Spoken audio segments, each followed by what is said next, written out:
we're getting people coming in from Canada, New York, Chicago, like all these places all around the country. We left, and a few hours later, we get a call, and they were like, Casey, like, we just discovered cameras throughout the house.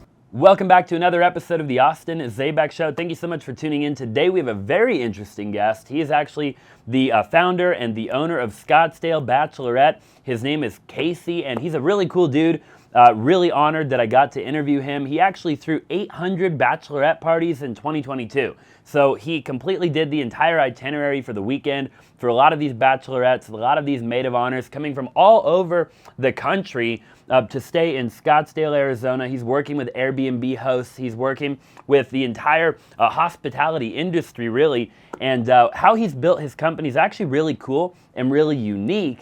And I got an opportunity to peel back the entire onion on how he's been able to do what he's been able to do. So I'm excited. Without further ado, let's just go ahead and jump right into the episode. I read a little bit about your bio and what you do, going from corporate America to running, what do we call it, an event planning company? Mostly bachelorette, so all-inclusive bachelorette party planning company, yeah. Which is awesome, dude. Yeah. And you're doing like 800 parties a year now. Yeah. Which is ridiculous, yeah. Okay?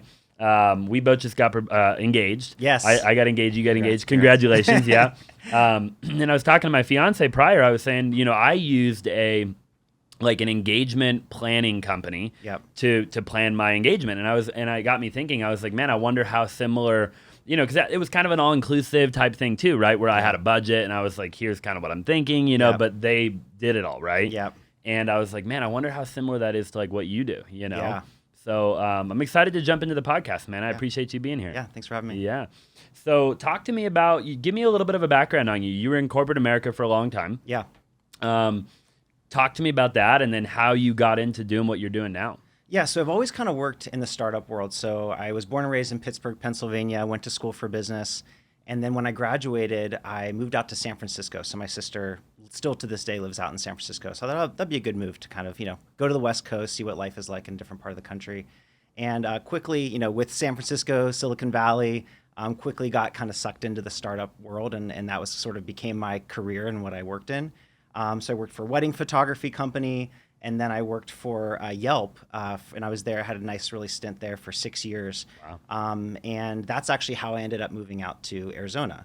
It was probably 2012, I believe, and our VP of sales sent out an email and was like, hey, if you want, we'll keep you at the same rate, but we're opening up this office out in Scottsdale and would love to see, if anyone's interested in making the move. So I jumped on it. I didn't know much about Arizona at the time. It actually had kind of a bad rap. It wasn't as cool as it is today in terms of being such a hot spot, but moved out there. And then after Yelp, I left and went to Uber and worked there. So I've always sort of had this background in startups and really love building out processes and things like that. And then I kind of just one day had the hunch of hey, there's a lot of bachelorettes coming to Scottsdale. I wonder if there's something that I could do to help. Yeah. So I kind of started the little side hustle, and then it was sort of took off from there. Wow. So you were doing that on the side with Uber being your main thing at the time? Yeah. So I actually was working at HomeLight. So after Uber, I was working at a real estate tech company called HomeLight, if you're familiar. That was my most recent corporate America job before I left. But yeah, I started it, just as something on the side. I noticed like I said, all the bachelorette parties were coming in, and I thought, hey, if these groups are coming in, how do they know where to go and what to do? And logistically, that must be really difficult, right? Just like you went up to Sedona, right, and had this, I want to make this really amazing proposal happen for you and your fiance, but it's how do you make that happen whenever you're part of the surprise? Yeah. And how do you do it whenever it's not an area where you're as familiar with? And that's and I can't drive back and forth, right, while I'm planning it, Right. Yeah. So that's sort of a similar thing, right? When these bachelorettes, right, you've got a maid of honor who's trying to plan this really amazing weekend for the bride and for 12 to 14 women or people. And how do they do that when they're coming from New York, right? Mm-hmm. And they want to make this really amazing experience for the bride. Right. So I just thought, hey, what can I start to put together that would be helpful there? Yeah. Dude, I'm excited to get into all the nitty gritty. I want to pick your brain and really understand how you do everything that you do and what that looks like. I think it'll be really valuable to people, not only in for other entrepreneurs and business owners who aspire to start their own company, right? But for people who need you to help them plan a party, But I want to talk a little bit about, kind of you making the transition. And I love It's funny. I don't know if you've seen it, but I just watched a documentary recently on Uber. It was called Super Pumped. Oh yeah. Have you seen that? Yes. Yeah. Okay. I've seen a little bit of it. Yeah. I haven't seen the whole thing. I started it like a few weeks ago. I watched like 5 episodes of it. I wonder how true it is. Like, how many episodes did you get through? I think I only got through the first one, and because I was there, I noticed how like, it was totally not the same as what it was being in the culture when it happened. Because I was there whenever Travis Kalanick, got ousted and all those things. So it was a very like tumultuous time within the company. But they obviously dramatized a little bit to make it entertaining. But for sure. But it was still it was still kind of good to see what their spin on it was. Yeah. I was always curious because you see like Uber and Lyft like competing, right? And to this day it feels like they're just competing with again, and that's what got me thinking like how much of that was like true, and I figured they dramatized the heck out of it. Yeah. How did you like Homelight when you were at Homelight? Because we work with them. Yeah, they're great. They're good. Yeah, they're good. They have their thing that they're good at, I guess, and every company's got their thing. So what were you doing with them when you were there? So I was brought on to do training. So a friend of mine actually had worked there, and I got laid off from Uber because I worked for their leasing division where they were leasing cars out to driver, and then they ended up shutting that whole thing down. Gotcha. So I was in the market for a new job, and ended up coming over to Homelight, and it was great. I started with them when they were like less than 100 people. Again, it's kind of my alley in terms of San Francisco tech startup. Didn't know anything about real estate, so I was like, hey, I'll just come in here and help with training, and had a background in sales, so I was like, I can help with that. But really amazing team. They're constantly trying to push out like new products and new initiatives, and that's really what I always love to do, was like take something that's not built and just try to make it happen for the company, right? So they didn't have any formal training program, and I came in and said, okay, if we have a new hire, what do we need to take them through to make them successful here? Yeah. And that's really what I kind of focused on there, was learning development. You're really good with like the nitty gritty. I feel like you're an integrator, and I've only been sitting here with you for like 5 minutes or so. But standard operating procedures and systems and processes and building infrastructure, right? And if this happens, that has to happen. And like, where would you say you were always good at that? I don't think I was always good at that. I think that being part of the startups, I got to observe it around me. And that's why I think I always tell people, like, for career advice, like, go and work for a small team startup, whether it's, a local business or something like that. Just you get so much exposure to not just your role that you were hired for, but what's going on around you, right? Yeah. And if you're with a good company that's growing and developing, then you'll see these things happen around you, and you can kind of see what works and what doesn't. And so then I started to integrate that into my own work, whether it was with my sales team or whether it was with training or different things like that. And that was really where I found my niche, was like, hey, I love being able to take something and like, how do we make it as efficient as possible? Yeah. How do we like systematize it and make it so that, with my own business, how do we do 800 parties in a year? And next year, how do we do 1,200, right? Yeah. So it's like, that's fun to me. It's like a challenge, but then also you're at the same time, you're making everybody's job easier by finding a good process to repeat. So many companies fail at that, though, right? Yeah. Like when you really look at a startup, I've been a part of many startups, and I've failed personally, and I've had some where I've failed and some where I've succeeded, and obviously the ones that do well are the ones that, we have a lot of that infrastructure, right? Yeah. What do you think the difference is between when you look at startups and you see the amount of startups that fail, like, just from with your insight that you've had and working in some of the startups, like, what are some of the differences between the ones that do really well, maybe, and maybe not even the ones that fail, but the ones that maybe don't do as well? Yeah, I think you have to know when to put the brakes on and when to like push the gas pedal, right?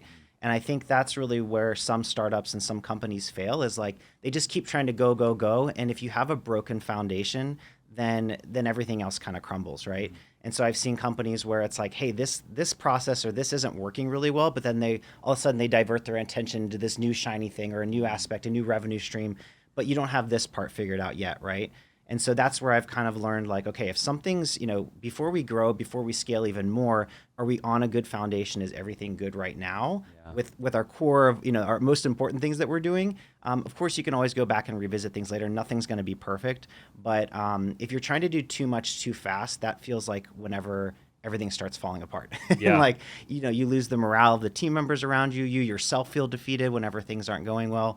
And I think that's really where you want to pause and sort of hit the brakes sometimes, be like, okay, before we try this new thing or before we take on more business, let's fix this, and then we can push the gas pedal a little bit harder later. And whose responsibility is it to determine that? Like, is it the visionary or is it the CEO? I mean, in a lot of these organizations, like who who comes in and says like, okay, well, like slow down, like, like we really got to fine tune this process, or we've got to make this better before we move on. I mean, in the organization, whose responsibility is that? I think a lot of it has to do with the leadership, whether it's the CEO or the VPs. And I think with startups, a lot of times they're answering to their own, investors and people so they have this expectation. It's like these dueling, opinions of like, you've got people on the ground that are saying, hey, whoa, wait, we need to fix this, or we need to slow down. But then you've got the investors that are like, you have this revenue goal to meet, you need to bring in this. So I think that can of course be challenging for someone that's in that kind of a position. But I think that's sort of where you have to speak up, right? And I think if you're on that team, or you're a leader or a manager within that team, maybe you're not the one that's making that decision, but maybe you have an influence there. I mean, you have to be able to speak up and bring that to everyone's attention. Yeah, I agree. And then how important is it to have like the right teammates? I mean, when you look at startups, right? Like I feel like, a lot of people, they just hire the wrong people. They have the wrong team, or they have wrong people in the team, in different positions where maybe those people should not be there, or whatever the case is. I mean, how important do you think that is?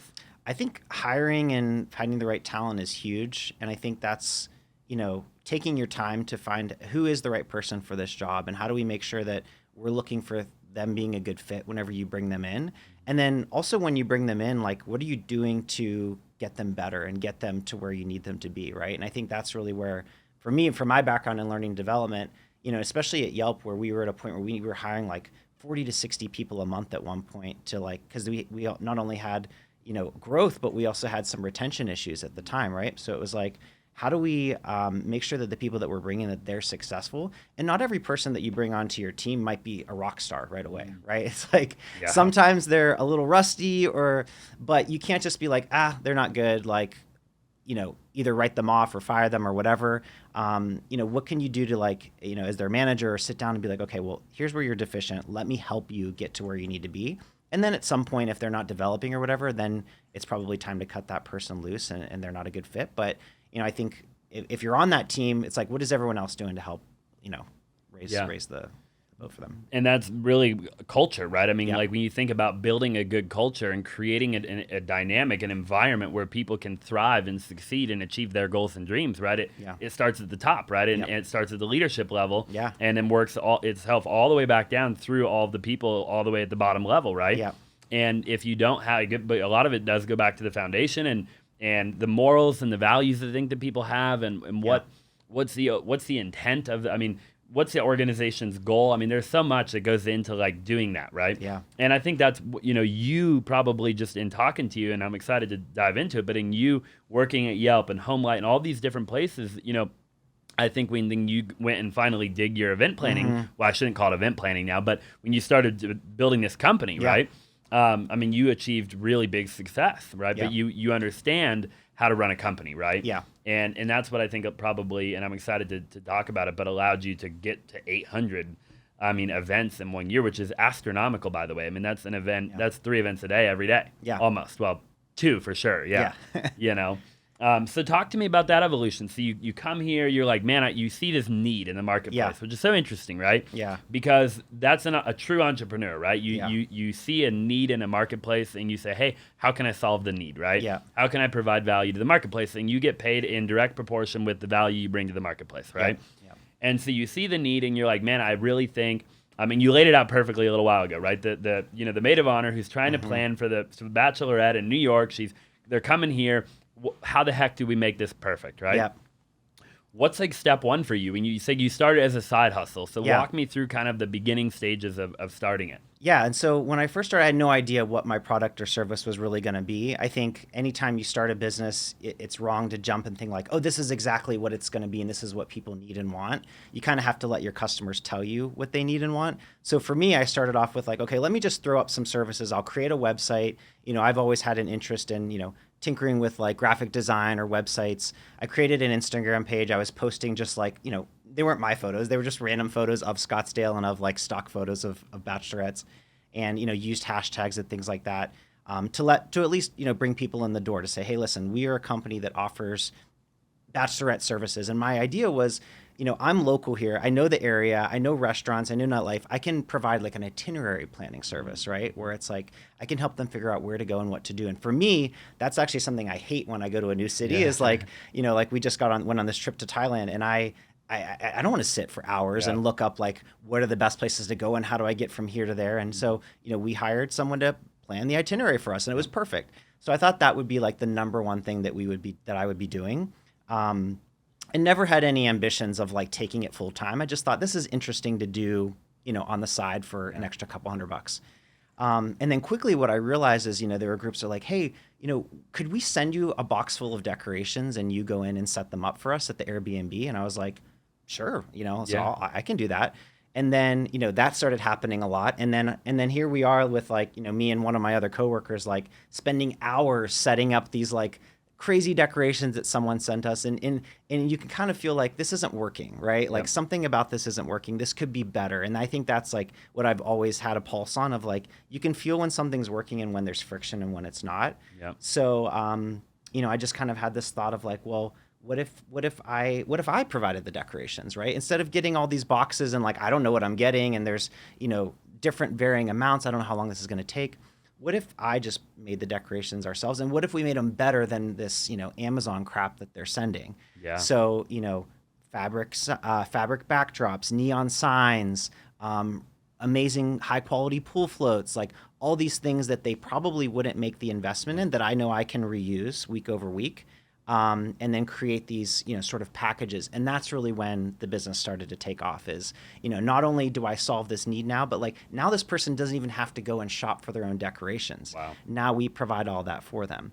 And so that's really when things started to pick up. And this was post-COVID, right? Whenever, Arizona luckily sort of stayed open a lot during that time. And Scottsdale was picking up as a destination for bachelorette parties.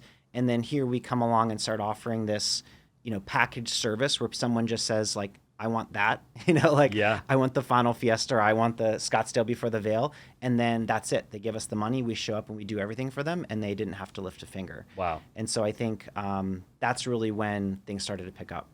What business. Would you say Scottsdale is now, like, do you have any idea where it ranks in terms of bachelorette parties? So there's not a lot of research, it turns out, on, the bachelorette party market. But the last I heard was we were number 2 in the U.S. Next to Nashville? Nashville, yeah. Nashville's number 1, yeah. Okay, I figured, yeah. So that was like, I think that might have been in 2021. Okay. So, from the growth that I've seen last year, we could be number 1 or damn near it, if not number 1. For sure, yeah. I'm surprised. I think we will pass Nashville. You would think. I think so. I guess it's a totally different vibe. I've only been in Nashville one time, and I've never really stayed in Nashville. Yeah. But yeah, you would think that Scottsdale's on the come up right now. It really, really is. And I think even people that were coming here for the first time, they're like, we never really knew about Scottsdale. That was like a cool place to come, especially for someone in that age group, right? Mm-hmm. In their 20s and 30s. And Nashville sort of has like this draw of the South and people around it that sort of will drive and that type of thing. But, we're getting people coming in from Canada, New York, Chicago, like all these places all around the country. We've got great weather year round. You've got amazing nightlife, entertainment, the desert, ambiance. So it's a really special place. Very special place. Yeah, I was born and raised. I grew up in Gilbert, and then I obviously live in Scottsdale now, right around the corner actually. Okay. And been in real estate for almost a decade. So I understand the market. At a very high level, and I'm excited to talk to you too. So like, what now? So like, okay, maid of honor, somebody reaches out to you. Like, walk me through some of the different packages. Like, what does it look like? This all inclusive. Like, I wanna wrap my brain around it. Yeah. So we started off offering these concierge services, right? And that's still our most popular services, right? Where it's like maid of honor hires us. They can pick a decorating theme. So we have 6 different themes right now. And then we come in and do everything for them, right? So all of our packages are going to include an amazing backdrop, balloon garland, table decor, cups, straws, napkins, cookies, pool float rentals, bride's rooms decorated, right? All these amazing things so that whenever the bride walks in, she feels celebrated, she feels special, but they didn't have to worry about, taking the bride out for drinks to get her out of the house, putting together all this balloons, things like that. So that's sort of where our, where we started and where our biggest, revenue comes from. But we've, I've also kind of thought about, well, like, gosh, if they're coming to us for this, why don't we help them with everything else, every other aspect of the weekend? But again, with my like efficiency process of it, I don't want to sit down and work with, and neither does my team want to sit down and work with 800 groups, right? Right. So how can we create a website or a central place where it's a one-stop shop for everything that you would need for your bachelorette party? Everything from activities, excursions, private chef, ATV tours, where to go for the best restaurants and nightlife, and then how do we monetize that? Because we're not providing that service. So how do we either get a commission for that or charge advertising for it to be able to direct that, that business to these great local businesses? And how have you figured that out so far? Is it just, I mean, obviously the value is just in planning it all, making it efficient, making it easy, making it simple, right? Yep. So now I would imagine at this point, like you had to go out and build the vendor list, right? Yep. And build the relationships with all the people. So like if I was the maid of honor on your website, like what are some of my options in terms of like the weekend and like the whole experience? Like what can I pick from and like how does that all play out on your end, right? Like let's say I've got a bunch of random things I want to do. We want to go on the bike tour, Yep. And then we want to go to Riot House, and then we want to go to Roca Core, or, I mean, and then we want to do a hot air balloon. I mean, I don't know, like what do you do? I mean, is there like certain packages they can pick from, or is it totally customizable? So it's kind of a build your own adventure, I like to call it, right? Where it's like we've got our own services that we provide, but everything else you kind of choose from this menu, and then we become the place that helps you book it through our website, right? Because again, I don't want to be calling and making these reservations for people. But they can do that. They just need help in figuring out where should we go, right?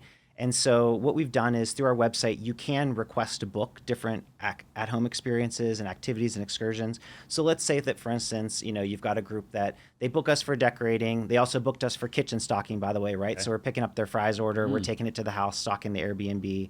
So that, again, they walk in, everything's done. But they also want to... If you've ever wanted to get into wholesaling real estate and you want to learn how to flip contracts and wholesale, right? Maybe you're brand new, maybe you've never wholesaled a deal, or maybe you're even doing a couple of deals a month right now, but you want to learn how to do more. Instead of joining my coaching program or somebody else's coaching program, we're actually looking to hire.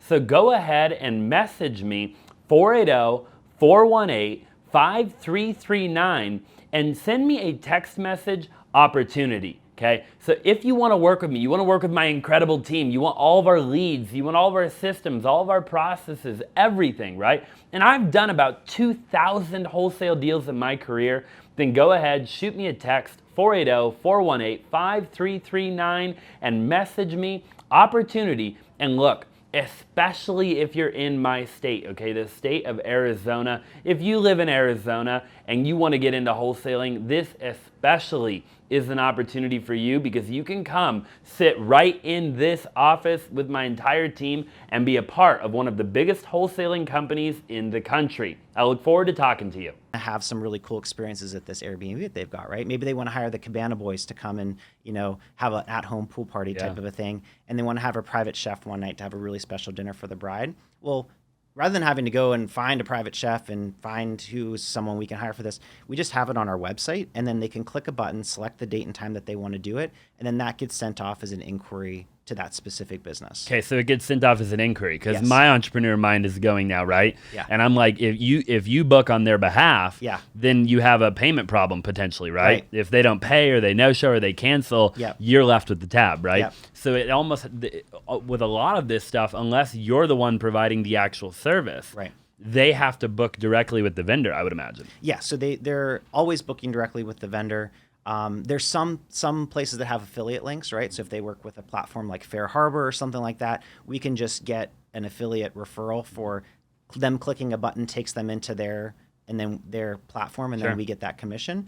Then there's some that's going through, the smaller companies that don't have something like that. That's going through as an inquiry. We track all those referrals. We follow up with them to see if they booked. Similar to HomeLight in a lot of ways, right? Where it's like, okay, they're sending you a lead, but they're also tracking to see did transactions close that lead, things like that. So and then that way we actually don't have to do much at all. We just sit back, we drive the traffic to the website, we do the marketing. And then people use the website to book these experiences and book these activities. And every time that happens, we just get a piece of it. Yeah. But they're self-serve the whole way through.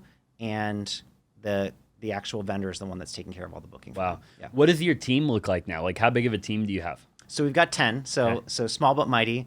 You know, I've tried not to overhire, just as especially my first year, as I wanted to keep some of those costs down low.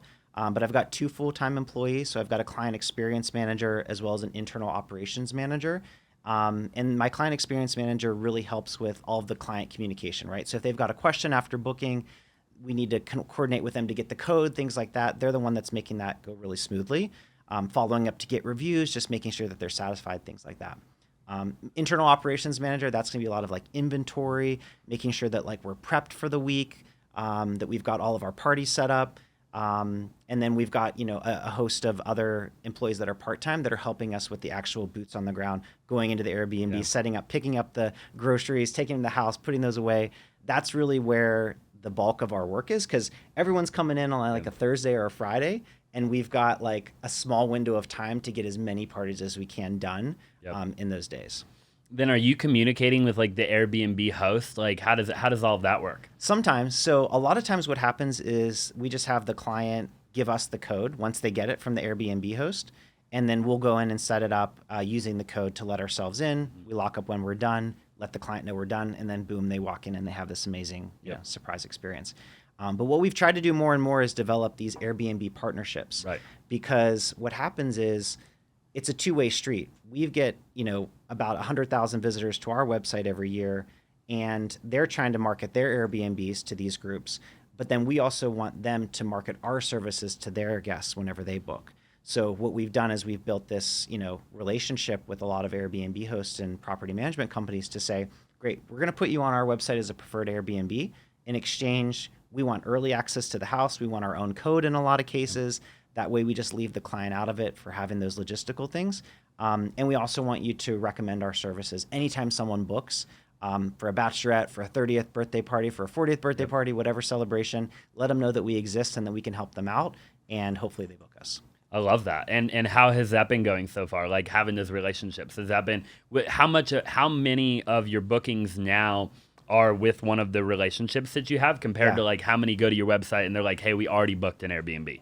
I would probably say about 15 to 20% of our bookings come from referrals from Airbnb hosts. So it's great. It's not, you know, a lot of times people do like, they pick their dates. The first thing they do is they book the Airbnb because that's such a big pillar.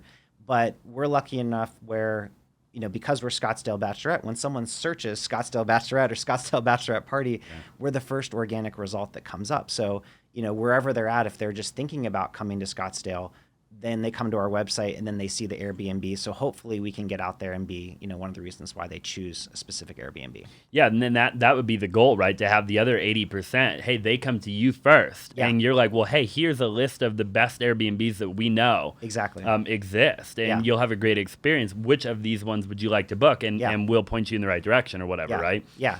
So that's sort of on the website. We've got each one, you got a link to their Airbnb listing, you got a link to their Instagram. You can see all the amazing things about the property. And we, of course, vet them to make sure, hey, are these aesthetically pleasing? Are they bachelorette friendly? Do they, you know, sleep at least 10 guests? Things like that. How has it been since, and I guess Scottsdale hasn't really changed much yet. I know in January they're going to be changing some more stuff. Yeah. But what's your experience been with like parties and Airbnbs and Airbnb hosts and, you know, you're a party company essentially. Yeah. In a city that is supposedly cracking down on parties. It's funny, like one time we pulled up to an Airbnb, you know, in our van, we've got a wrapped van that says Scottsdale Bachelorette, and we're carrying like a streamer backdrop into the house. And we're in and out of there so quick, usually within about like 30 minutes, because again, we've got it down to a system. But later on, I get a call from the city. And I guess the neighbor, you know, sometimes you've got contentious neighbors next to Airbnbs. And they said, you know, we got a call that you guys were setting up to throw a party. Yeah. And so it's really kind of a battle. It's also an education battle where it's like, okay, what's your definition of a party? Of a party, right? Mm-hmm. Because here you've got 10 to 12 people coming in from out of town. They're staying at this house. They're partying out in Old Town Scottsdale, going out to dinner. And some of them are like super low key. They're just like, you know, there to have a good time. They're not throwing a rager. Right. They're not inviting Riot House to the Airbnb. And this isn't, there's no outside guests. Yeah. Actually, they actually just want it to be them. Yeah. So, but do they get a little bit rowdy in the backyard? Like, sure, right? Yep. And so those types of things happen. I think that's really on the Airbnb host to set those expectations. And, we've tried to scale back like our party at home marketing because, we want to be careful not to promote or propel that image for the neighborhood and also for our own business. Yep. But yeah, people are gonna, just like anyone would, right? You're gonna have a little backyard get together, and like there might be a couple woos, and like, like you're gonna have a good time. But just as long as it doesn't get out of hand, I think there's a fine line. But I think most of the groups that we work with do definitely stay on the good side of things. Yeah, and there's gotta like long term be a happy medium, right? I mean, you can't eliminate like people from having a good time, like and I love your point that you make. It's like, well, define a party, right? I mean, what are we talking about here? We're not inviting 100 people over, We're having an intimate get together. It'd be no different than if I had a big family and we were doing a Thanksgiving dinner and we rented an Airbnb to host our Thanksgiving dinner and we're eating a turkey, and we're gonna have a couple of beers, right? So it's like, well, that's not illegal. I mean, that shouldn't be illegal in my opinion, at least, right?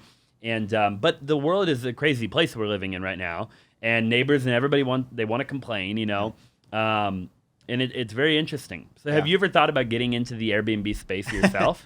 No. I mean, I've thought about it, of course. I mean, I think it crosses everyone's mind, but I just feel like, in my particular situation, it's like I have so much more to develop and grow within my own business that's not really somewhere that I see myself going. And I see so many other great companies do it really well, right? Yeah. And it's not easy to do. I think a lot of people think like, oh, it seems so easy. Like you just buy a property and decorate it nice and that's it. Like there's a lot you have to worry about, right? It has to be cleaned properly, it has to be maintained. There's a lot of communication that you have to do back and forth. You got to maintain those good ratings.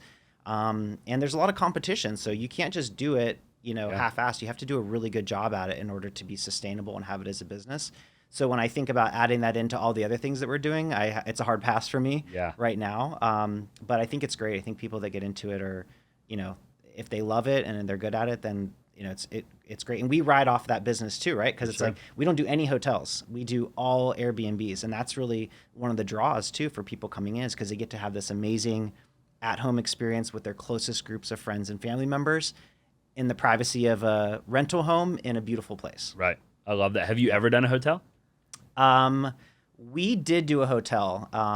It was a couple years ago, and again, with like my mind, I was like, this isn't gonna work, right? Like showing up, like got to get the key from the front desk, and then like where do we park versus where the hotel is, and it's just like this is taking way longer and way too much work, and it's just not our jam. So. Not sustainable. Yeah. I admire that you are gonna stay in your own lane of not going the Airbnb route. I think some people, they go wide before they go deep. Yeah. And I think you have so much room to go deeper. Yeah. Like this could really be a massive thing, right?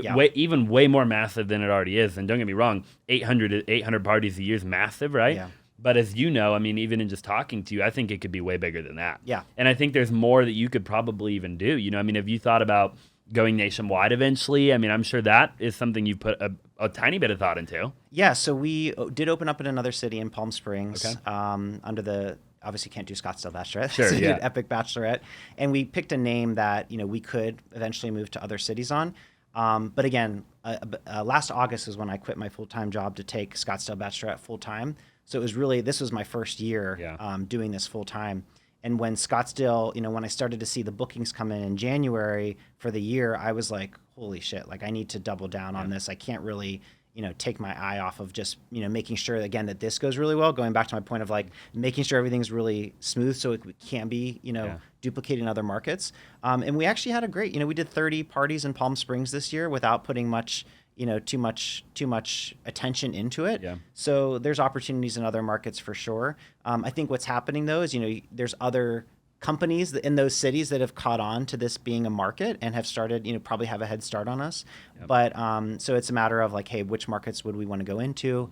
What does that look like? How do we do better than the competitors? That type of thing. Yeah, it's very interesting. And I'm curious to like dive into that a little bit too, because now you have some competition, I think, right? Yeah. And but you were like the first in Scottsdale, So what, to my knowledge at least, right? So like, what does that look like? What how's the competition doing out there? I have competition. We all have competition, right? I love competition, actually. Yeah. Like, I mean, some people like hate it and it drives them crazy. I think it's awesome. I think it motivates me to do better. I love seeing what my competition's doing. I love it when they copy me. And it's just like gives you that fuel to keep going. But yeah, there have been, of course, competitors that have popped up, and sometimes you do get the, oh, well, like we're looking at someone else and that type of thing. And that's fine. If you end up losing to a competitor, I think that's okay. But I think at the end of the day, it just really motivates you to be like, hey, how do we just make ourselves the clear choice here, right? Yeah. If there's 10, 15 competitors, like how do we make sure that it would be a no-brainer to choose us, whether it's the quality that we provide, the marketing that we're doing, the price that we're offering. And so I think I'm always looking at those things more than like paying too much attention to a specific competitor. Yeah. And that's been helpful for me. What is the craziest Bachelorette experience that you've done so far? Yeah. Or maybe the most expensive? Well, we had one group, this is kind of a crazy story. We had one group that had booked this beautiful Paradise Valley Airbnb. And we showed up there about the same time that they did. And there was an older gentleman sort of giving them a tour of the property, which is pretty, rare in and of itself. Sometimes with the nicer homes, though, you've got someone that's like kind of walking you through things because they don't want it to get trashed. They want to kind of fill you out as you're checking in. Yep. So we set everything up, beautiful, mountain views, everything. It looked great. And we left, and a few hours later, we get a call, and they were like, Casey, we just discovered cameras throughout the house. And I was like, what? And so they sent me this video footage, and they had to move. So they were like, we're not staying here. Yeah. There were cameras in the bedroom, in the front of the thing. And so we had to pack up everything, and we actually helped them move all the decorations to a new house. Wow. So, I mean, that was probably the craziest story that we've come across, other than just, showing up a Sunday morning when they check out and they're, in really bad shape sometimes. Yeah. But yeah, I think these groups, they're not going too big for the most part. I think that they're all in their 20s, and they've got their own, financial, restraints and things like that, and they're just here to have a good time. So, we kind of hit that medium price point, I would say. Yeah, for sure. That's interesting. I've read articles on Airbnb hosts having cameras. Yeah. And what a weird thing. I know. It was very creepy. Yeah. Very creepy. I wonder what that dude was doing when he was giving the tour. Played it off as and said we didn't know that was there, and something it was very strange. It was all very odd. Yeah. And in PV too, it's so interesting. Yeah. You would think that, I don't know, I guess maybe not with humanity, but who knows, So you show up on the weekends sometimes, so they're in pretty rough shape. What do these girls do? What is the most common thing that these girls want to do from out of town? I mean, because I've lived here my whole life, so I think I have a feeling of what an itinerary would look like, but I probably have no idea. So walk me through a normal itinerary. So it's sort of a mix of at-home experiences, and then of course going out and having an amazing time in Scottsdale, right? So at-home experiences, I would say typically on Friday night, that's kind of the first night that people get in. That's a great night to do a private chef dinner. A lot of times people don't even know each other. Some people don't know each other within the group. You've got college friends, high school friends, family members, things like that. Friday is typically a really great day for an activity or an excursion. So people are going ATV tours. I didn't even know you could ATV tour and remotely close to here. Where do people do that? It is Stellar Adventures is one that we work with, but it's sort of up in the, I don't know the exact name of the preserves, but it's sort of north, kind of by Carefree, that area. Interesting. Okay. But yeah, there's it's national park land, I think, something like that. But again, people love to get out and see the desert, right? If you're coming from Chicago or something like that, to be able to take a picture with the cactus and those types of things and just be in the desert's really fun. So that, or hiking, right? You'll have groups that'll hike Camelback or something like that. That's a really fun experience. Yeah. And then they'll usually come back to the Airbnb and enjoy the Airbnb for the day. So one of the most popular things that people book is the Cabana Boys. So talk to me about the Cabana Boys. So the Cabana Boys, actually, it's funny because the owner Nelson and I are really good partners, and we started about the same time. And he recently just left his full-time job to take the business full-time as well. So it's been fun. But the Cabana Boys, they send two guys out, and they're essentially licensed bartenders, and they're there to be sort of servants for the girls. So they'll make drinks, they'll serve shots, they'll put the bride on their shoulders, they'll play drinking games with them. They're basically there to be like fun male entertainment. Wow. Without getting too crazy, right? So everything's like nothing X-rated, no stripping, anything like that. Just like fun guys to have around. Wow, that's interesting. So, yeah. And they're just there in the backyard hanging out. Do they bring alcohol? I mean, how does all that work? They don't bring their own alcohol. Okay. They will serve alcohol. So they are, like I said, licensed bartenders. So they do that.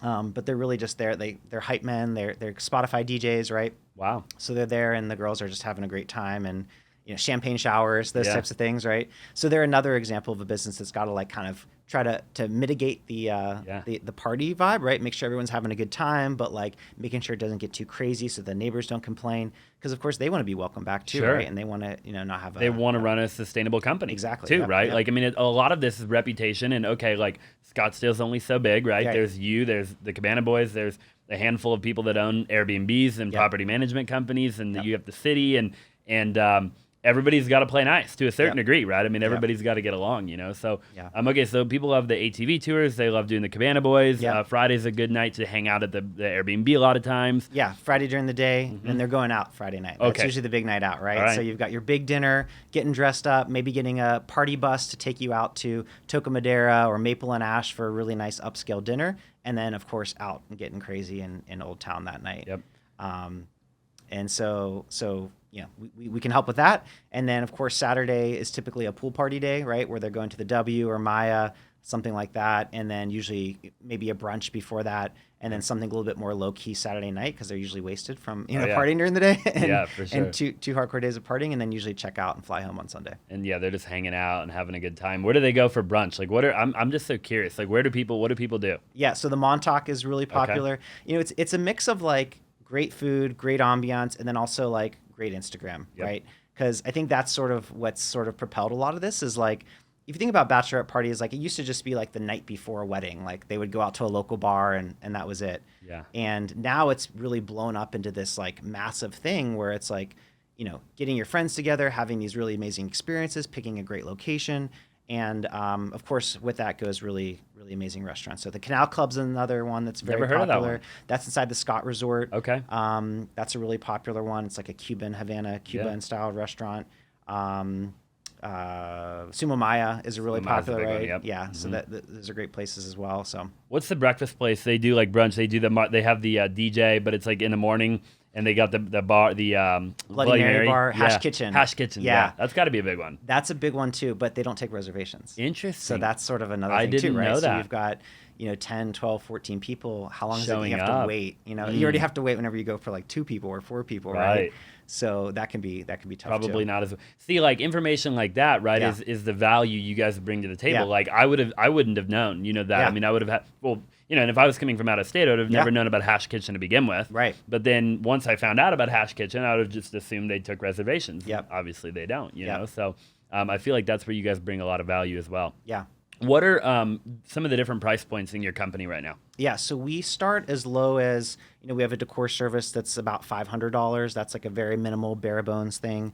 Then we've got like our most popular price point, I would say, is right around $800 to $1,000. We allow people to select add-ons, so if they want to add on additional balloon garland or a welcome sign or things like that to make it more special. And then we've got some people that are spending upwards of $1,200 on one of our services. So that's kind of what we're focused on for next year is like how do we provide things for a higher end clientele so that they want to spend more, they can. But we want to not fit every price point, but try to offer really good options within the different price points that we have. What are the different things and different add-ons that you could theoretically add on that maybe you guys don't already have that you've put some thought into lately? So our biggest thing that we're working on for next year is like gift bags and products, right? Because if you think about, when these groups come into town, they obviously want to decorate it, but they also get custom T-shirts made, and they have, canvas bags or like those, jute bags, right, that have their names on it and things like that. And those are typically things that you would buy on Etsy or something like that. So right now we offer a service where they can ship those things to us, and we can set them out for them, and we'll include it in their setup. But again, going back to my mindset is like, why don't we just do it, right? Yeah. So that's something we're working on right now is like designing gift bag setups so that be like, hey, you want to add on $500 worth of gift bags? We can do that for you too. I love that. And then with some of the stuff that you guys offer and like the pool floaties or whatever it might be, like I'd imagine you have it all built in. As my entrepreneur brain goes to like, okay, if something gets destroyed or whatever, then they have to cover the cost of that, obviously. And how does all of that work? Yeah, so I mean, knock on wood, we really haven't had many issues with things getting destroyed. There's a lifespan for something like a pool float, right? Because, you know, we understand if we can use it 2 or 3 times, like that's good. And if on the 4th time it has a small leak in it and we got to throw it away, we just replace it, right? Yeah, sure. But we charge enough that we can cycle out our inventory and things like that. Keep it fresh. Right, exactly. But we do have them agree, like, hey, if we get back and the neon sign's broken, which costs us $500, or the backdrop, which costs us, you know, $800. If those are broken, like, we're going to charge you. We got your card on file, that type of thing. But, you know, like I said, knock on wood, we haven't really had any issues with that. Are women, in your experience, and maybe you've never dealt with men, but like, you know, when you have these bigger groups of women, are they, what would you say the differences are in the way that they, let's call it party, I guess, or like enjoy themselves compared to like a group, like a bachelor party? Yeah. So we don't work with bachelor parties right now. I mean, we don't say no to them, but I think that they just like, they don't tend to plan as much. And so like from a marketing perspective, there's just like less juice to squeeze from that, I think. But, you know, as I understand it, and, you know, from what I've heard from Airbnb hosts and things like that, is like, there's just a lot more tame, right? So I think that the women groups, than the guys, right? The guys are like, you know, screaming and like roughhousing and things like that in the house, which and maybe cause a little bit more damage and destruction than you would normally see with a group of women. But like, and we come back and like, you know, sometimes you've got someone in the group who's like, you know, the really clean freak, right? So she's like cleaning the counters and everything like that. And like everything's like all the garbage is tied up, and they just do such a respectful job of taking care of the house that they were in. And, you know, we haven't seen as many in the guy houses, but my hunch is that there's less of that. Oh yeah, I guarantee it. Yeah. Have you been on any bachelor dude, parties? I've never been on a bachelor party. No, I've never. I haven't either. So that's why I'm curious. You know, but I mean, I would imagine that men are typically dirtier and they, you know, they don't care as much, and like they're like they leave it to the next person to clean it up, you know, and like they just leave, you know, and I can only imagine. I mean, I don't know. But it's interesting that you brought up like the fact that men don't plan as much, and it's so true, right? I mean, from a business perspective, like bachelor parties probably wouldn't be as profitable as an ordeal than like a bachelorette party. Yeah, and I think the planning aspect of it probably could be something, right? We could help a group of guys get, you know, golf reservations or strip club tour or something like that, right? Or, you know, nightlife, VIP nightlife. So there's still something there, but they're not getting the house decorated to surprise the groom. Like there's no big giant groom letters and like loose balloons around the bed. Like that doesn't happen. No, not at all. And so, you know, what our core offering is just doesn't translate into that market. So we'd rather think like, well, where does that translate into, right? And so I think like a special birthday celebration is something that we would do, or some other type of, you know, a graduate or something like that. Like that's kind of where my mind goes, rather than like the bachelor party group.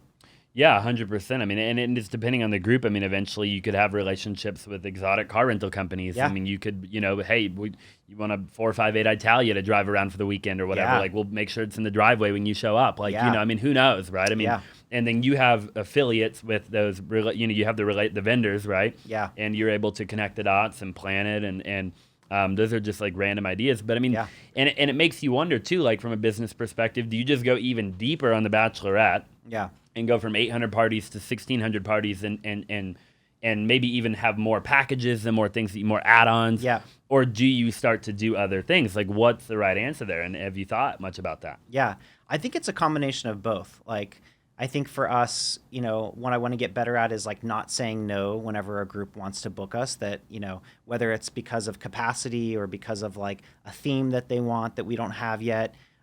So I think like that's a big part of next year is like, hey, how do we grow and scale? Because I did put the brakes a little bit, especially at the beginning of the year. Like I was like, oh, like we're doing 8 in one day. That's a lot. And we ended up doing like towards the end of the year, we were up to like 15 or 16 in one day. So it's like, you know, how do we continue to grow and scale? But then also like, hey, what are some other, and it's really not hard, right? You replace bride with happy birthday, and it's the exact same thing, right? Yep. So, you know, if we can get into some of those other groups as well, there's not much different that we need to do to like completely reinvent the wheel on our process is and things like that. But if you just make small tweaks and changes for a new market, then that's something that gets me excited that we could do as well. Yeah, and I wonder how many other possibilities there are. Like, I mean, you Yeah. think about, a place like, I mean, even just Arizona without going abroad. I mean, you've got, the Phoenix Open, you've got the Super Bowl, Yeah. you've got football, you've got Barrett Jackson, you've got, there's all these reasons that people come into town, right? Yeah. And I think when people book in like 85251 or 85257 or 85254, it's typically a group of people celebrating something. Like there's multiple people coming here from out of state doing some activity or event, right? Yep. And a lot of times, like whatever, in my opinion at least, like whatever activity or event they're doing is just like one. It's just like a night or like like the rest of their trip still has to be planned. Like, exactly. Yeah. Like you said, there are otherwise that you're looking at your phone, like you were in Thailand, like what are we doing? Yep. And you're on there for 3 hours trying to figure it out. Heck, I live here. Yeah. And my fiance is like, where do you want to go for dinner? It takes me 2 hours to figure it out, right? Yeah. I'm like, I don't know, Like, and I wait till the last minute. I don't have reservations, and then I'm texting Eddie at Toca Madera, like, hey, bro, like, can you get me in? Dude, I think it's just so interesting, and I'm fascinated by the business model. What have been some of like the challenges that you've faced, like in getting to where you're at today with Scottsdale Bachelorette? I think like the growing and the scaling was really difficult because there's this. It's a very labor intensive business in terms of like the setups, right? So, how do you make 34 parties happen in one weekend, like? And how do you get them all done in this condensed period of time on Thursdays and Fridays? So like that's always been, it still gives me like, a bit of anxiety, like when I think about it. But, what we've tried to do is like, how do we just do a little bit more each time? And then once we have accomplished that, then it's like, oh, we know we can do it. And so we can, turn it up a little bit more. Yeah. So I think like from just like challenges, that's been really difficult. Is just like, how do we scale, but not too fast so we're still providing a good experience? And then also like just how do we tap into a revenue stream of something that we can't collect a commission on, but we know that these groups are spending money on. So a good example of that is nightlife, right?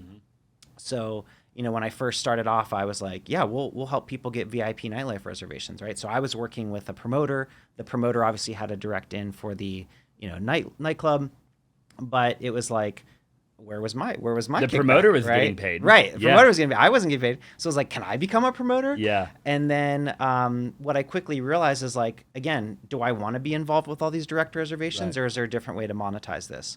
So towards the end of last year, I launched an advertising program, and now we've got, the Riot Hospitality Group on there. We've got W on there, where they just pay to be, listed and on our website and to be promoted through our social media and things like that to these groups. And then they pay us a monthly fee. And then we just have an inquiry form that when they fill it out, it goes directly to them and they handle all the booking. Whatever they spend, and we don't You're out of worry it. about it. Right? Doesn't matter, yeah. So again, it's just like that pass-through income of like, how do we monetize off of the traffic and still, giving the groups a good experience so that they know where to go and they can easily put in a booking request. But then, neither us nor the venue has to worry about like, well, what did they spend and how much commission is owed and all these things, right? And was that a challenge getting those relationships, or were they pretty much on board? Like, did you call them and just, you got to a point where you were big enough, I feel like they probably knew who you were, did they not? Yeah, so a couple of them actually reached out to us, and that was great, right? Because they're like, we'd love to do something with you. And that was kind of when I was like, I should put together an advertising program for these guys, right? And so that's really been beneficial. And and what's great is that like these local businesses know that this is a good market for them too, right? Because here you've got 10, 15 people coming in, spending a great amount of money, and there's a lot of them, right? Yeah. There's a lot of these groups that are coming to the city. So If you're a real estate agent or a real estate wholesaler, then you know that lead generation is one of the most important aspects to any business. You know that you have to consistently generate leads on a weekly, monthly, and yearly basis. That way your team has people to call, and that way you're constantly getting new opportunities in your company. I actually partnered up with a company called Rocket Lead Services, and they have VAs that are outbound cold calling on your behalf every single day. In my experience, there's a lot of different ways that you can generate leads as an agent or as a wholesaler. You can do pay-per-click, you can drive for dollars, you can do text messaging, you can do Facebook ads, Instagram ads, and so much more. In my experience, I believe that cold calling is by far the number one way to generate leads in 2022. Not only is it my favorite way, but it is the highest ROI from what I've ever found. So Rocket Lead Services is one of the best companies out there for doing just that. They have virtual assistants that get assigned to you and to you only that are constantly calling motivated sellers to generate leads for your business. Again, this is for anybody looking to generate seller leads for their business. This is for a solo real estate agent looking to do a couple of deals a month, all the way to teams that have over 100 agents and you're looking to generate more leads for your team. Wholesalers that are looking to generate more seller leads, all the way to wholesalers that are looking to do many, many deals per month. Go to www.rocketleadservices.com and go ahead and book your free consultation. Again, that is www.rocketleadservices.com and book your free consultation. Now, let's get back to the show. If the businesses that are smart, they're looking at that as a really good revenue opportunity for them too. Yeah. And so, the businesses that get it are on board with it, and then some, maybe they don't, and that's okay too. Maybe they don't, or they can't afford it, or who Right. knows? You know, yeah. What are there any ones that you're trying to go and get now that you haven't gotten yet, or maybe you can't say live on the show? I won't say it live. We definitely want to get more into restaurants. I think that's our biggest thing. Like, we've done a really good job with nightlife and the day clubs and things like that. The restaurants, I think, are a really big opportunity for us to go after because they're eating out multiple times during the weekend and multiple group reservations versus like probably just having one big night out. Yeah. And so that's something that we're going to go after here soon. And it makes you wonder, like, I don't think why would restaurants be any more difficult than the nightlife and the other things? You wouldn't think that they would be. Is it harder to measure, maybe, or harder to calculate, like, what your average group, I guess, spends on dinner? But you wouldn't think so, because they would have their own internal metrics of, like, okay, an average party of 10 spends an average of fill in the blank, right? Yeah. So we could cut out of our revenue, let's just say $100. I mean, for hypothetical, right? To Scottsdale Bachelorette, and we know we're going to be good at that number, and this is a win-win, right? Is it more complicated than that? It's not necessarily complicated on that end. I think what can be challenging is like getting through to the right person or the decision maker on some of those things, right? Because not only you've got managers, you got a social media person, but like maybe none of those people really have authority or control to spend the money on advertising. So that's something I dealt with a lot, like when I worked at Yelp too, right? Because we were selling advertising programs to small businesses, and you'd call and like the owner or the decision maker for those types of things isn't always available, right? Right. And so I think it's a matter of like getting through to the right person, getting time with them, being able to pitch them and sell them on the value, and then eventually getting them on board. And there's a lot of people that hit people up for advertising like that, right? Especially restaurants. Yeah. There's lots of different websites, different guides, printed guides, things like that. So, it's just it can be a lot. It's kind of overwhelming. We haven't really gone at it like as aggressively this year.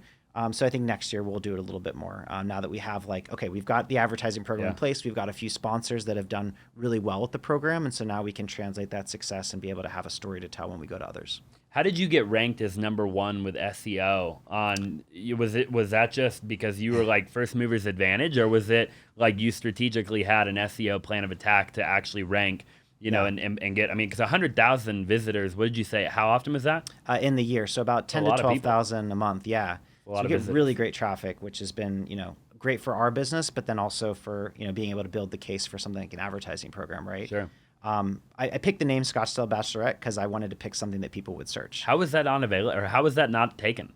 Right time. I picked it right whenever I think I started to see it happening. It was like end of 2018. So 4 years ago.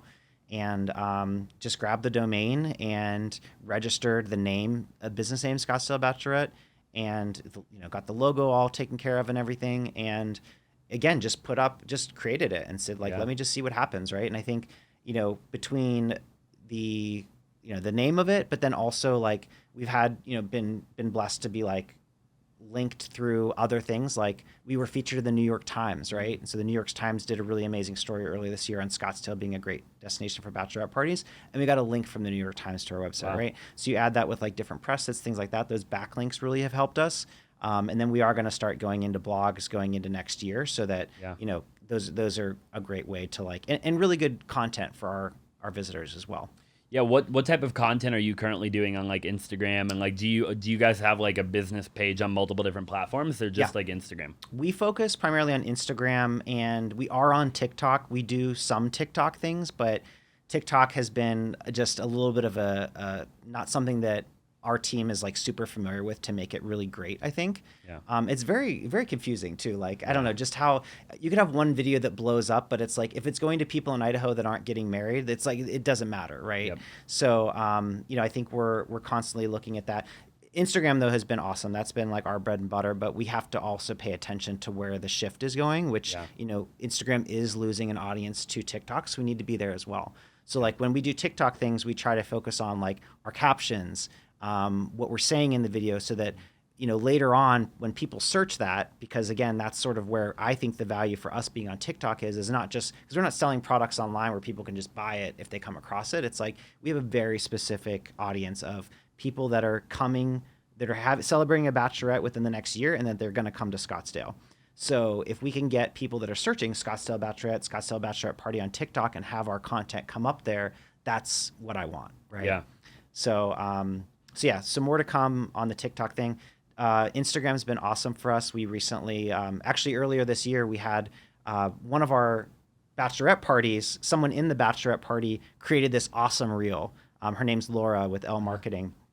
And I reached out to her, I was like, this is awesome. Like, you should do this as a job. She goes, actually, I do. Like, I have my own like marketing agency. So she sent me a proposal and I was like, great. So she's, and her, her team have been awesome. They help us pump out reels, help us do the posts, make the grid look great, do story highlights, all that stuff. And that's been huge for us as well. And when you just take that same content and put it on TikTok, it doesn't do well. It doesn't translate. I see that a lot too, though. Yeah. Like videos that do well on TikTok only do well on TikTok typically, and then they don't do well on Reel. Right. And then when you put them on as a Reel, if they do well on Reels, they don't do well on TikTok. Yeah. Very rarely will I get it to do good on both platforms. Yeah. Like that one we posted yesterday got 1.3 million. Yeah. Put it on Instagram, got like 1,500. Like, right. I'm like, what the heck? I'm bigger on Instagram than I am on TikTok, right? Yep. But it's just different algorithm, different audience, different people, and it just, I don't know that I even understand it half the time. And I think too, like what I've noticed is, Instagram is very polished, right? Everything, whether it's filters or the editing or just all the time and thought that goes into it. Whereas like someone will literally like look like crap in their car and film this TikTok video and it's huge, right? Yeah. So I think that's something we have to think about when we go into it, is like authenticity, right? And making sure that like we create this really great content on TikTok, but that it's super authentic.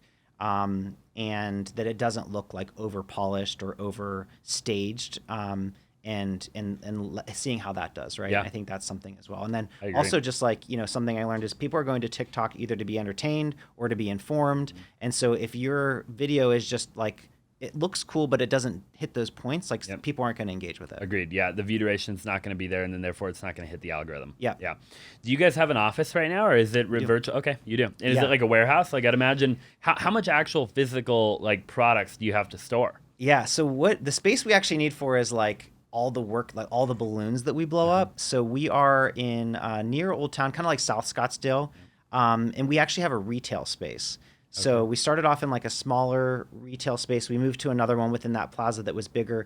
But what's really important for us is the proximity, because probably about 80% of the jobs that we do are in that Old Town area. So, while a warehouse or something, that'd be great, there's just not a lot of warehouse retail space, in that area. So we don't have a lot of like walk-in customers. We do offer luggage storage. That's one of our services. So like people can drop off their luggage, and then if we do a decor setup for them, we'll valet it to their house and take it with us. Where they can come pick it up later. Yeah. But other than that, we just need it to really do the prep work and be sort of our home base. So we're, on Tuesdays and Wednesdays, we're blowing up like giant balloon garlands. Like it's taking up like this huge space. We've got 2,300 square feet. So we're, we've got mattress bags filled with balloons and all these bins that we have prepped for each party.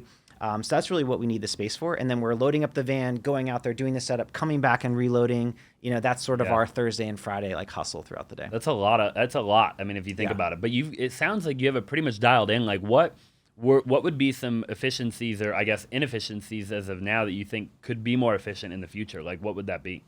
One of the things we struggle with right now are the proximity of houses, right? So like sometimes we'll have one appointment that's in Old Town and then another one that's up here near Kierland. And then we got to go back down to Old Town. And that can be a 30-minute drive, right? But right now through our website, people book a time. They book a time that they want it, and we don't take into account their location. So different than like a plumber where it's like, oh, we'll be there between like 7 a.m. and 12 p.m. And then they optimize their route based off of their bookings for the day. We don't have that luxury because we have a certain time that we can access the Airbnb and that's it. And then there's also a time that they're going to show up at the house that they need it done by. Right. So we can't really do windows. So that's one of the problems that we have, and we're trying to figure out like, well, maybe if we had like different teams and then we try to optimize the schedule based off of, where that team could go. But we've done a lot. Like we do all of our prep work up front. So, we have these buckets and every single bucket has 10 straws, 10 cups, this many napkins, a table confetti we need. So we do that in advance so when we get there, it's literally just like boom, boom, boom. You put everything up.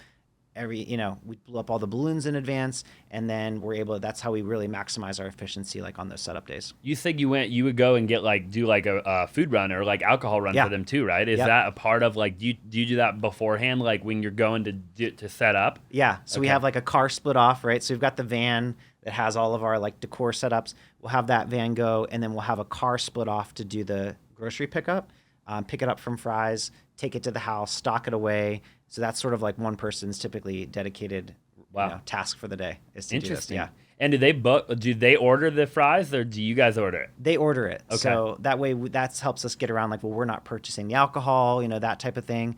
They're actually buying it. They're paying for it. All we're doing is picking up that order and delivering it to them. And of course, making sure everything's good there. Have you ever been late to decorating a property, like they show up too soon or whatever the case is? Yeah, sometimes, we like if you've got a couple people out sometimes, right? You're like just running behind and you don't plan on it. So we try to do a good job of communicating and letting the person know if we are, but we actually give ourselves slightly more time than we need. So that as we do them throughout the day, if something happens, then we've got like this catch-up time, right? Yep. Or sometimes if we can get them done earlier than we planned, then that's great, and then we delight the customer too, right? Yeah. So that's sort of like our goal is, hey, how do we run ahead of schedule so that they're happy and then we're not stressed out and we give ourselves some wiggle room to make it happen. Yeah. I love that. Yeah. What does your current like day-to-day look like? So obviously, like it sounds like the bulk of the actual heavy lifting in terms of like when it comes time to actually do all of that, right? Is like mostly Thursday, Friday, like the weekend. Yeah. So what does like the beginning of your week typically look like right now in building this company? Obviously your August is not that long that you've been, August of 2021. 2022. I'm sorry, 2021. Yeah. So it's been about a year. Yeah. A little over a year. Yeah. So what does your current like day-to-day look like in building the company? Yeah, so mine is really focused on a lot of the marketing efforts as well as I still kind of own a lot of the upfront communication as well to make the sales happen. So I'm constantly reviewing like, okay, well, how many website visits are we getting? What does our plan look like for the next month in terms of posts on Instagram and our marketing? What products and services are we offering, right? So that's something I'm thinking about a lot right now is like, what are we going to do differently for next year so that we can hit our goals? And then also just making sure that the team's set up for success, right? So like making sure that we've got everyone scheduled, we've got the right number of people. Do we need to hire more people? Do we need to train, some different people on some different things? Making sure that we've got like the right number of backdrops and things like that for the parties that we have booked. So I kind of help oversee a lot of that to make sure that all that goes smoothly, but then also thinking about like, hey, do I need to meet, schedule some time to meet with some partners, some Airbnb hosts, having those calls, business development calls, to see like, hey, how do we onboard new experience partners or other Airbnb partners, things like that. So that's where a lot of my time goes into. And then, this past year I have been really heavily in the field. It's something next year I'd like to step out a little bit more of, but It's funny, like when you like take your business full time, I'm like, oh, I have all this free time. Like it'll be not the case. It'll be like ever. I'll be like sipping a cocktail like in Mexico while the Yeah. business runs itself. Like, Right. couldn't be further from the truth. No, yeah. And very few people ever achieve that, right? Yeah. But I think you enjoy what you do, and Yeah. you learn to love it, and you learn to like, okay, like this is my baby, and Yeah. I'm helping people, and I've got a team of people that rely on me to eat, and survive, and Yeah. It ends up being a really cool feeling, I think, as an entrepreneur. you Yeah. know? And I think like by being involved, like you learn so much of what the opportunity is too, right? Like, especially when I'm thinking about efficiency or how to make things run smoother. Like if you're not there, you're not going to know Yeah. what your team's facing and what the challenges are and how you think it could be done better. So, I'm sure you can agree, like when you can 100%. observe that and you see like, then you get really good ideas, right? By Yep. being a part of it. And if I wasn't there, I wouldn't have those ideas, I feel like. Yeah, I'm at a point where I probably don't have to sit in very many meetings anymore, Yeah. like big meetings.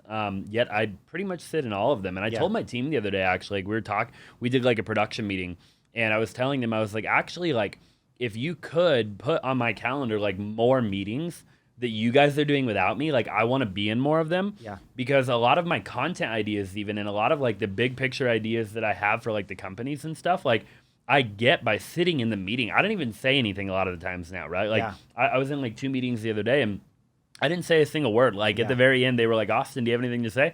I was like, no. Yeah. Like you guys did a great job, Yeah. But in that meeting, I learned a lot about processes and things that they've developed now Yeah. that I didn't even develop, right? Like once upon a time, I developed a different process, and they've now made it better, right? Yeah. And obviously that's where we're at, and it's a really cool thing, right? Yeah. And yeah, to your point, if I was drinking a cocktail in Mexico, I wouldn't know that, Yeah. And then what? I mean, you just plateau, I guess, and Yeah. I guess if you're okay with that, then Yep. that could be a thing. Yep. Are there any other companies in this space anywhere in the country that you're aware of that are doing it on like a bigger scale? There is one in Nashville that I think they're called, Batch Babes or something along those lines. That's seems to be really successful in Nashville. And one of there's an app called the Batch app, which is one of our partners, and similar thing, right, where you can book services and experiences through them. They take a commission.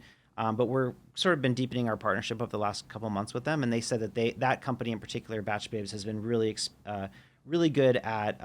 They've had success with these different levels of packages. So that's something that we're looking at. Like, hey, rather than just having like a standard package and letting people select individual add-ons, like maybe we do like a basic package and then a deluxe package and then like a VIP baller package or something Yeah. like that, right? So that it makes it, again, just narrows down that choice and makes it easier. So there's things like that we're looking at doing. And then, there's a lot of like the smaller, more boutique operations are doing a lot of custom work, which, I've traditionally stayed away from because operationally it's really challenging, right? Like, how do we design exactly what this person wants without taking up too much time and taking that away from these, repeated ones that we can do? Right. And so, we're looking at like, how do we make it more customized for the client without and be able to operationalize that? Maybe just like a different department or something, Yeah. know? It's interesting because when I did the proposal, right? So I Yeah. hired a company called the Yes Girls. Okay. And I don't know if you've ever seen, but on TikTok, there's another company. They're even bigger. I think they're called the Party of Two Group. Okay. If you look them up on TikTok after the Party of Two Group, it might actually be a good, they might have some good TikTok ideas for your guys' brand Yeah. because they're massive on TikTok. Yeah. And they just like film like the proposal setup. So like Yeah. right before the people are about to propose, Yeah. they like get a video of it and, Yeah. and they go viral, right? Yeah. They're really cool. And so, but anyways, I hired the Yes Girls. They're like a cheaper version of like the Party of Two Group. And they're like, I think local, which is Yeah. nice. But it's all custom. But they have the thing where it's like the basic package, and then there's like I don't know what they call it, but it's like the VIP and like the big baller package Yeah. or whatever, right? And it is interesting, but it is all like custom. But I would imagine that like the way that I did it with them, behind the scenes, they probably have like templates that they're pulling from, because like in my setup, right, like it felt custom. Like Yeah. there was different things where like I had ideas and they helped make that come to life. Yeah. But at the same time, like a lot of it was also like templated, and you could tell, not in Yeah. a bad way. Yeah. But it wasn't like that was like the first time they've ever done that, right? It was Exactly, like, yeah. okay, let's do this and let's do that. And I think if we make it look like this, it'll look Yeah. really cool. Yeah. And I don't know if you saw pictures of it, but Yeah, it's beautiful. Yeah, I mean, I had the general idea. I said, Yeah. hey, I'd love to do it in Sedona. Yep. And they're like, well, we know a really good place. Yep. Right? Okay, I'd love for there to be like the Marry Me marquee letters or whatever, right? And they're like, great, we can make that happen, right? Yep. We've done that a million times. Yep. You know, okay, we should do the flowers and we should get a rug, right? And you need Yep. a mirror. And it would be really cool if you wrote like a love letter on the mirror, right? And so it felt custom, Yeah. right? And I paid a custom price. Yep. I mean, I paid the money for that. But at the same time, I don't think on their end there was too terribly much work involved. Right. Wasn't know- the first time that they had done that, and maybe that some of those ideas that they had or brought Right. to the table, they sort of merged their experience with what your custom view was. Yeah. Yeah. And I Which is think great. that in a lot of the contracts and stuff, like when I did that, it was all based on like, so like if I went past like a certain number of hours in like the planning stage, Yeah. then I would get charged more money. Yeah. Right. And that could be an idea for you Yeah, guys that's where great. like, you know, and I think I can't remember how many hours it was, but it wasn't many. I mean, it was like Yeah. 10 hours. If Yeah. I used their, and I got assigned like a person, right? Yeah. So it was like, her name was Riley, I think, or something. Yeah. And you know, she was available via email and text, right? I couldn't really call until like right before the actual proposal. Yeah. And then I basically had like a couple hours where like I could call her for any reason whatsoever, right? Yeah. But yeah, dude, and it was just like, okay, if I went past a certain number of hours, then I would get billed more money. Yeah. And they actually booked all of the vendors on my behalf, Uh-huh. but they had my credit card on file. And what they would do is there would be an email thread. So they would say, like, I would say, yeah, like I give you the green light on that, right? Yep. And then they're like, okay, we're going to reach out to that vendor and we're going to lock down a price and we're going to send you the contract. Okay. And then they would send me the contract via email, and then I would agree to it in email. And then they would say, okay, we're going to go ahead and charge the card on file now. Yeah. And so, and it felt So it's really good custom. You didn't have to handle the direct communication None with of those it. individual vendors, right? Yeah, none of it at all. That's Yeah, and great. it felt custom, yet they had all my approvals, Yeah. and they were booking with my card, and they had a contract. You know, they would Yeah. actually email me over. So Yeah. that could be some sort of like custom. But then it goes back to what you're saying, like what is the average price point that these people are spending? You know, you Right. said that a lot of these ladies are probably limited to a degree on the price point. But I would imagine there's some that have the money. Yeah. Oh, yeah. And they want to do it big. Yeah, and I like the idea, like you said, of having like, you know, it's like, do you charge a flat price or do you charge for your, you know, how much time you're putting into it, right? Yeah. So it's like they kind of had a middle ground where it was like, okay, here's the flat price, but like don't get crazy, right? Yep. And so like, Yeah. I think with that's a good way to like protect your time, so to speak, right? Whereas like, yeah, in the past I've done itinerary planning and it's like some like you spend an hour with them and that's it, and then some are like back and forth and Yeah. oh, then they said this, and you're like, wow, this is not worth my time anymore. Yep. Because and so I think that's sort of where I kind of got to with the business is like, if you know, we can either play in the volume field or we can play in the, you know, super hands-on, high touch, Yeah. you know, that type of field. And you know, for me it was like, let's do a lot of volume. But now I'm starting to think like, hey, there's like, what if we do like something that doesn't take a lot of extra Yeah. time or effort, but it still feels custom. Yeah. And I think there's an opportunity there. So for example, like all of our packages right now are kind of set, right? So you can get the Final Fiesta package, you can get the Scottsdale Before the Veil package, but like we don't have some of the themes that they want. And so my thought is, what if we just got like a bunch of, kind of standard backdrops, right? Maybe different colors, different that type of thing. And then we can actually, through a Cricut machine, right? You can just print vinyl and stick it to the thing and make it their custom phrase. Like, Sure. how much time would that take? Probably no more than like 20 minutes to Yep. get that printed up and put it on there. That way we can get the custom theme. We can charge a little bit more for it. And we can, you know, bring in some other custom elements as well, Yeah. right? So I things love like that. Yeah, it's a really good idea. Yeah, and you can just have that next level of it, and it might be like the VIP, right? Like, Yeah. hey, there's this one package that we do where you're going to get some custom, stuff, right? And, Yeah. and you're going to have 10 hours with maybe your own. And you can name it something, right? Yeah. You're gonna you get 10 hours of custom planning with your own personal Yeah. planning specialist, Experienced designers. we call it. Exactly, Yeah. right? Yeah, there you go. And boom, and this package is $2,500 or whatever it is, right? And we'll make all that happen for you. So I'm excited to see where you end up in a year from now. Yeah, thank you. What are your kind of plans for 2023? Like what's the goal? Just get from 800 to 1,200, or Yeah, so we implement definitely some of want what to. we're talking about? We definitely want to do more parties in Scottsdale. That's a big priority for ours. That's like our number one thing because we know that that's, you know, certainly achievable and something we have experience doing. Also want to grow Palm Springs. So I'm gonna, you know, now that we've had an operation there for a year, this past year didn't put a lot into it. So that's sort of first priority next year is to go out there and shake some hands and meet some people and see what we can develop out there. and then get into more of this custom world, right? Products, custom packages, and then also growing the advertising program as well. So those are some of the things that we're focused on next year and excited for. Yeah, dude. I mean, so many ideas go through my head. Yeah. You know, you could eventually like mentor people in other states that you don't have any interest in being in. Yeah. But you partner up with people. You know, hey, we'll help you with everything. I mean, you have a consulting thing that you do. I mean, the sky's the limit, I feel like, for you. You know, I love seeing an entrepreneur that's just like ready to make it happen. Yeah. Because I can just see the future, you know, of like, you know, just being massive. Like if you want to be massive, I think you have absolutely the potential to do it. Yeah. Which is really cool to see. Well, I appreciate you being on the podcast, man. Where can people find you, and then where can they find your company? You know, tell the viewers where they can get a hold of you guys. Yep. So business again is Scottsdale Bachelorette. Website is scottsdalebachelorette.com. You can find us on Instagram or TikTok, Scottsdale Bachelorette, all one word. And what if somebody wants to find you and reach out to you personally and have a conversation with you? Can anybody do that? Yeah, absolutely. So you can email me. I go through the general inbox, which is hello@scottsdalebachelorette.com. You can also find me on Instagram, Casey Masterpiece, or you can add me on LinkedIn, and I'd be happy to connect with anyone that wants to chat. I love it, man. Well, I appreciate you being on the show. Thank you. And thank you guys so much for watching. If you're on YouTube, make sure you drop a comment down below. Reach out to Casey, reach out to Scottsdale Bachelorette. If you're looking to plan a bachelorette party, he's the guy. They are awesome. Definitely reach out to them. If you're listening on podcasts, Spotify, iHeartRadio, anything like that, I'd really appreciate it if you would leave a 5-star review. And make sure you stay tuned to the next episode. Thank you again.